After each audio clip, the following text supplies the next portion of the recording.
Hi guys, जैसा कि हम एक सीरीज की शुरुआत किए थे बेसिक इंग्लिश ग्रामर। इस सीरीज में आज हमारा क्लास 11 है। आज की इस क्लास में हम आपका स्वागत करते हैं। देखते हैं आज इस क्लास में हम क्या सीखेंगे और क्या पढ़ेंगे। आइए, हम आई होप आपको हम जो बता रहे हैं पढ़ा रहे हैं आपकी समझ में आ रहा हो। आइए आज की इस क्लास को बहुत ही अच्छे से और केयरफुली होके देखते हैं। हम इस क्लास में बताने जा रहे हैं ग्रामर के कुछ स्पेशल रूल या टिप्स। रूल इसलिए हम टिप्स इसलिए कह रहे हैं क्योंकि रूल कम है, टिप्स ज़्यादा है। क्योंकि रूल ग्रामर में बहुत सारे रूल हैं। आइए हम देखते हैं कुछ ऐसे रूल जो बहुत ही कॉमन है और आप सबको बहुत ही ज़्यादा हेल्पफुल साबित होगा, आपके लिए बहुत ही हेल्पफुल साबित होगा और आपके लिए बहुत ही इम्पोर्टेंट है।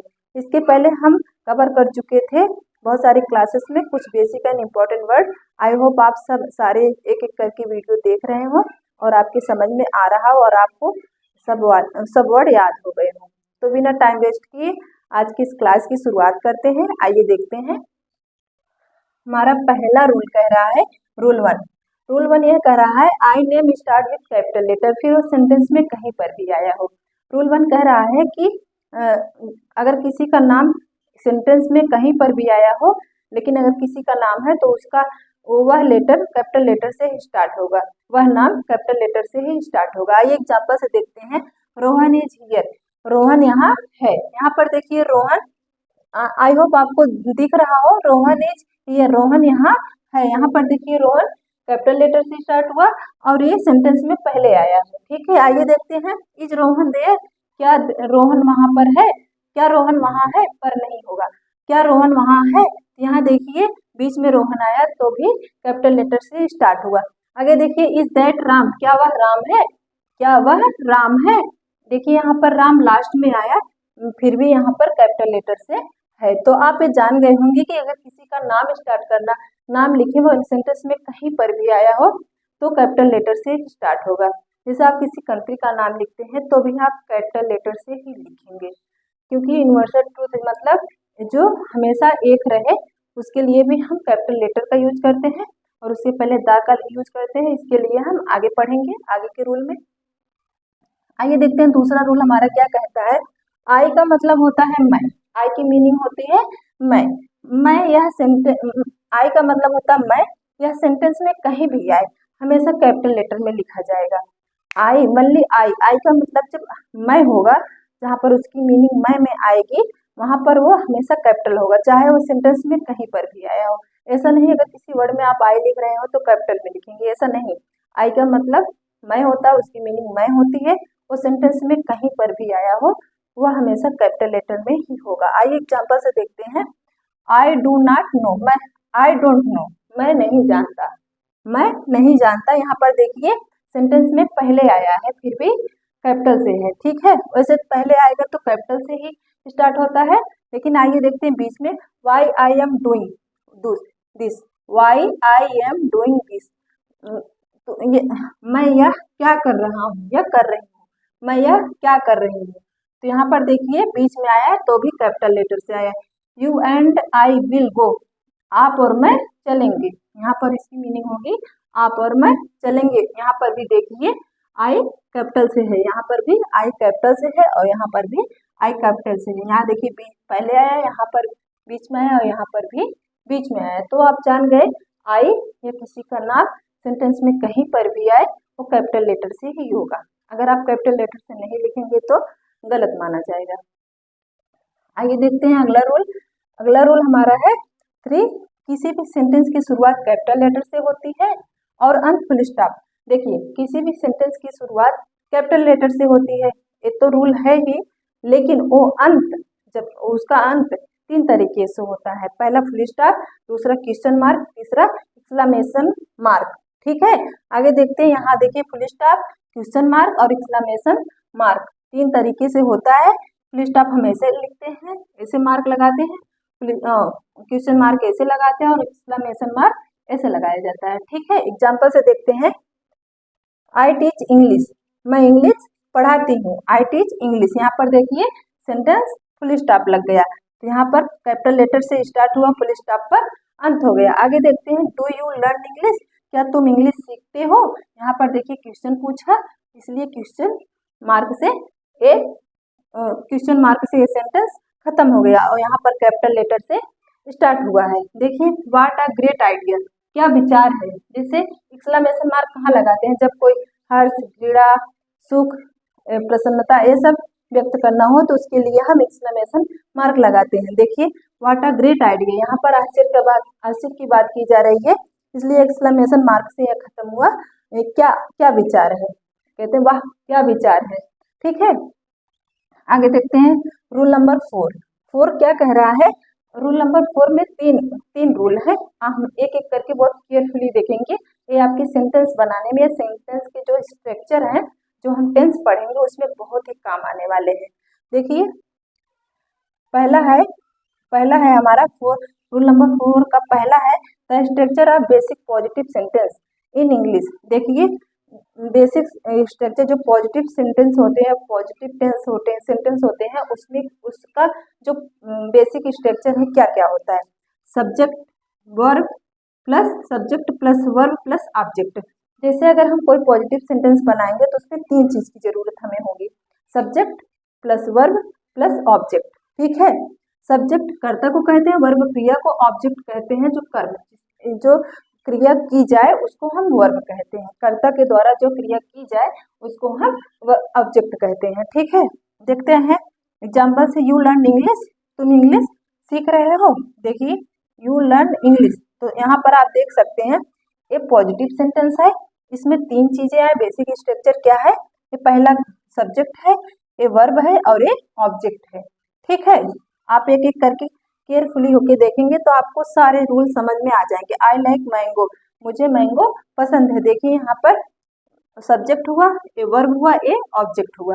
यहाँ पर देखिए, Roli goes to school, Roli school जाती है। देखिए, यहाँ पर रोली हो गया सब्जेक्ट, गोज हो गया वर्ब और टू स्कूल हो गया ऑब्जेक्ट। ठीक है, देखते हैं रूल नंबर 4 का दूसरा, the structure of basic negative sentence. जैसे पॉजिटिव सेंटेंस का हो गया subject plus verb plus object, उसी प्रकार निगेटिव सेंटेंस का हम स्ट्रक्चर देखते हैं। सब्जेक्ट होगा, पहले सब्जेक्ट आएगा, उसके बाद हेल्पिंग वर्ब आएगी, उसके बाद नॉट लगेगा। जब नॉट लगाएंगे तभी वो निगेटिव सेंटेंस होगा।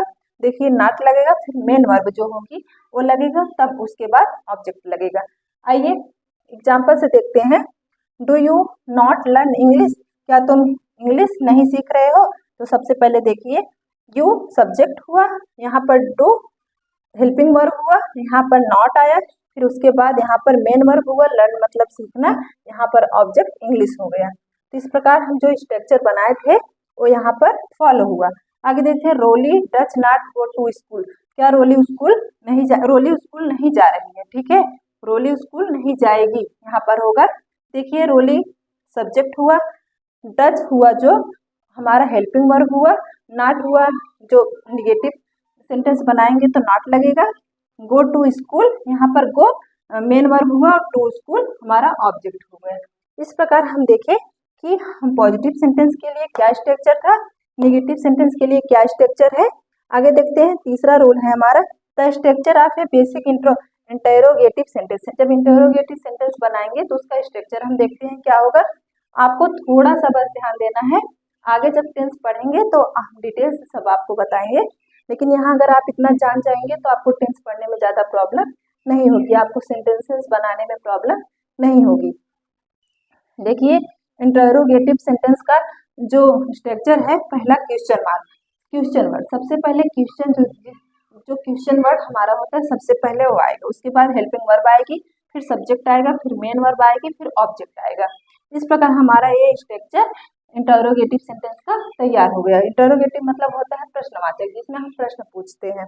देखिए, why do you learn English, हम इंग्लिश क्यों सीख रहे हैं, तुम इंग्लिश क्यों सीख रहे हो, यहाँ पर प्रश्न पूछा जा रहा है। ठीक है, तुम इंग्लिश क्यों सीख रहे हो। तो आइए देखिए, स्ट्रक्चर फॉलो करता है। पहला है क्वेश्चन वर्ड, देखिए यहाँ पर क्वेश्चन वाई मतलब क्यों होता है। यहाँ देखिए, helping verb do helping verb हो गया, यहाँ पर देखिए सब्जेक्ट हमारा यू हो गया, यहाँ पर देखिए मेन वर्ब हमारा लर्न हो गया, ऑब्जेक्ट हमारा इंग्लिश हो गया।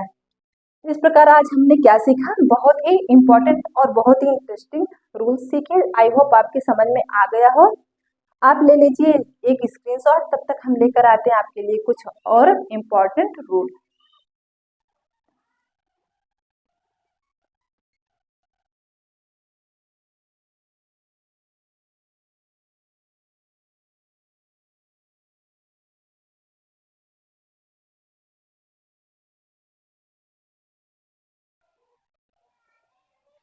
सॉरी, आवाज़ चली गई थी। देखते हैं हम कुछ और टिप्स लेकर आए हैं।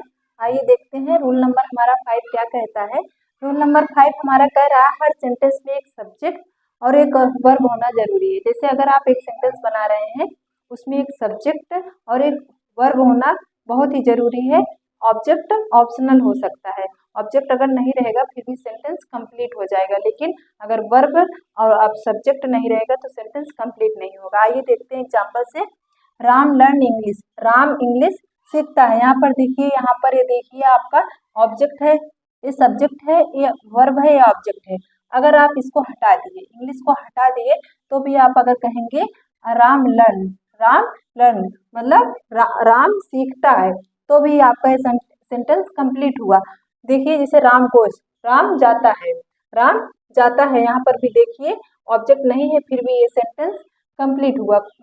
अब देखते हैं और भी कुछ वर्ड, जैसे कि अगर इम्परेटिव सेंटेंस जिसमें ऑर्डर दिया जाए या रिक्वेस्ट किया जाए, उस सब में जब सब्जेक्ट ना हो तो, जब उसमें सब्जेक्ट ना हो तो वहाँ पर हम सब्जेक्ट किसको मान लेते हैं? यू को। मतलब सामने आप किसी से कुछ कह रहे हैं, तभी तो आप सब्जेक्ट का यूज नहीं कर रहे हैं, इसलिए वहाँ पर हम सब्जेक्ट यू मान लेंगे, मतलब सेकेंड पर्सन। देखिए जैसे होता है गो, आप किसी को चिल्ला कर कहते हैं गो, मतलब आप उसका नाम नहीं ले रहे हैं, लेकिन आपके सामने बैठा, आप चिल्ला कर कहेंगे गो, तो वहाँ पर भी सब्जेक्ट नहीं है, वहाँ पर सॉरी, वहाँ पर ऑब्जेक्ट नहीं है, लेकिन हम यू को ऑब्जेक्ट मान लेते हैं। आगे देखते हैं से का मतलब कहना होता है। आप किसी से कुछ कहते हैं तो कहते हैं से, मतलब कहो या सुनो, किससे कहते हैं आप?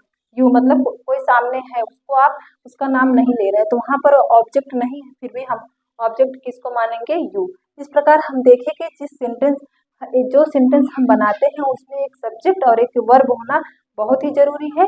ऑब्जेक्ट ऑप्शनल हो सकता है, बिना ऑब्जेक्ट के भी सेंटेंस कंप्लीट होता है। देखिए एग्जांपल से हम समझ गए, राम लर्न इंग्लिश, यहाँ पर ऑब्जेक्ट है, लेकिन आप अगर ऑब्जेक्ट को हटा देंगे तो राम लर्न, राम सीखता है। यहाँ पर देखिए राम गोज, राम जाता है, यहाँ पर ऑब्जेक्ट नहीं है, फिर भी ये सेंटेंस कंप्लीट हुआ है। इसी प्रकार इंपरेटिव सेंटेंस जो होते हैं उसमें हम सब्जेक्ट, जब उसमें ऑब्जेक्ट नहीं होता हम यू को ऑब्जेक्ट मान लेते हैं, सब्जेक्ट ना हो तो भी हम ऑब्जेक्ट मान लेते हैं। सॉरी, यहाँ पर सब्जेक्ट ना हो तो हम यू को सब्जेक्ट मान लेते हैं। देखिए यू क्या है?